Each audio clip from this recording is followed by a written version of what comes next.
नमस्कार।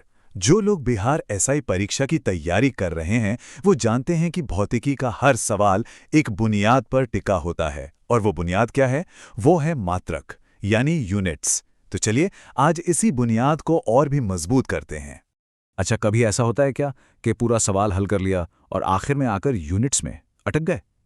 अगर हाँ, तो भाई आप अकेले नहीं हैं, ये बहुतों के साथ होता है। लेकिन चिंता की कोई बात नहीं, क्योंकि अगले कुछ मिनटों में हम इस कन्फ्यूजन को हमेशा के लिए दूर करने वाले हैं। तो चलिए शुरू करते हैं। तो आज का हमारा रोड मैप क्या है?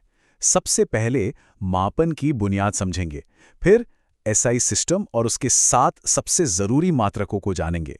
इसके बाद कुछ और इंपॉर्टेंट यूनिट्स देखेंगे और आखिर में सीधे परीक्षा में आने वाले जो खास पॉइंट्स हैं ना, उन पर फोकस करेंगे। तो चलिए सीधे पहले हिस्से पर चलते हैं, भौतिकी का आधार, मापन।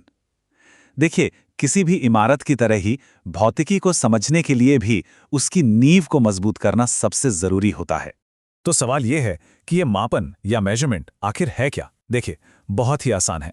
जब हम किसी भी चीज, मान लीजिए लंबाई या वजन, को एक तय मानक से तुलना करते हैं तो बस उसे ही मापन कहते हैं, है ना? सिंपल। सोचिए, ये बिल्कुल वैसा ही है जैसे सब्जी वाला एक तरफ बाट रखता है और दूसरी तरफ सब्जी और फिर तौलता है। वो असल में क्या कर रहा है?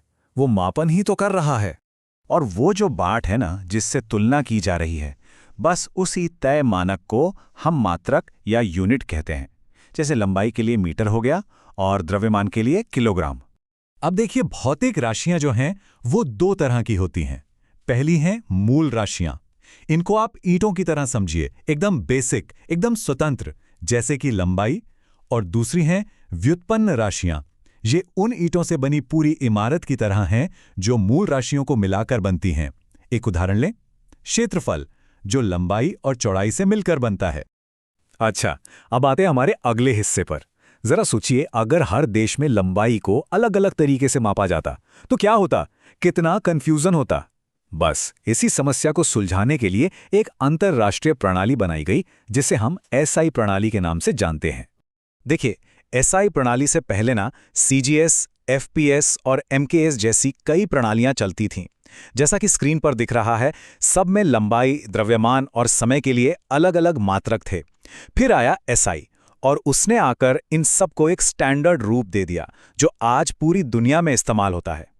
आपको पता है, पूरी की पूरी एसआई प्रणाली सिर्फ और सिर्फ 7 मूल मात्रकों पर टिकी है। जी हां, सिर्फ 7। यही भौतिकी की असली नींव है। और हां, परीक्षा के लिए इन्हें याद रखना तो बहुत ही जरूरी है। अब जो ये टेबल स्क्रीन पर है, ये बहुत बहुत महत्वपूर्ण है। इसमें एसआई प्रणाली की वो 7 मूल राशियां हैं। चलिए इन्हें एक एक करके देखते हैं। लंबाई का मात्रक है मीटर, द्रव्यमान का किलोग्राम, समय का सेकंड, विद्युत धारा का एम्पियर, ताप का केल्विन, पदार्थ की मात्रा का मोल और आखिर में ज्योति तीव्रता का कैंडेला। मैं फिर से कह रहा हूं, यह टेबल परीक्षा के लिए बहुत जरूरी है। इसे अच्छी तरह से याद कर लीजिए। और अच्छी खबर यह है कि एक बार अगर ये 7 मूल मात्रक समझ में आ गए ना, तो बाकी सब कुछ आसान हो जाता है।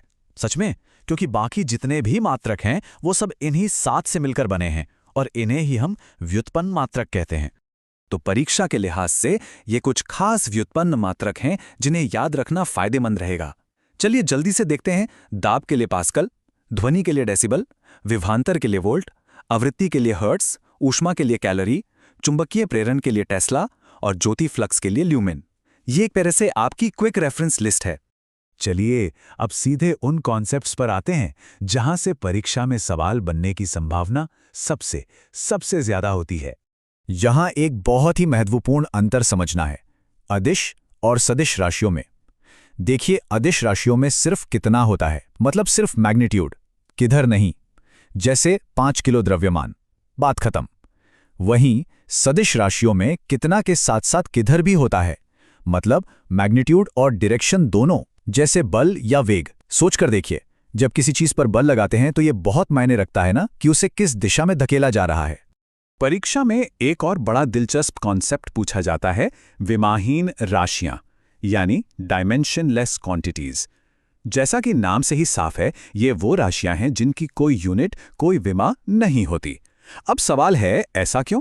क्योंकि ये एक ही तरह की 2 राशियों का अनुपात होती हैं, जिससे क्या होता है, उनकी यूनिट्स आपस में कट जाती हैं।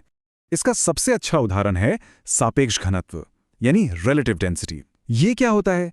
ये किसी पदार्थ के घनत्व और पानी के घनत्व का अनुपात होता है। तो अब सोचिए, जब हम घनत्व को घनत्व से ही भाग दे रहे हैं तो क्या होगा? यूनिट से यूनिट कट जाएगी और कोई यूनिट बचेगी ही नहीं।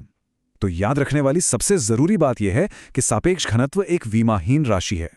तो आज हमने मात्रकों की पूरी दुनिया को समझा। अब जाते जाते एक छोटा सा चैलेंज। क्या उन 7 मूल मात्रकों का इस्तेमाल करके बल यानी फोर्स या कार्य यानी वर्क के मात्रक बनाए जा सकते हैं? इस पर जरूर सोचिएगा। ये अभ्यास कॉन्सेप्ट्स को और भी मजबूत करेगा। अपनी तैयारी जारी रखिए।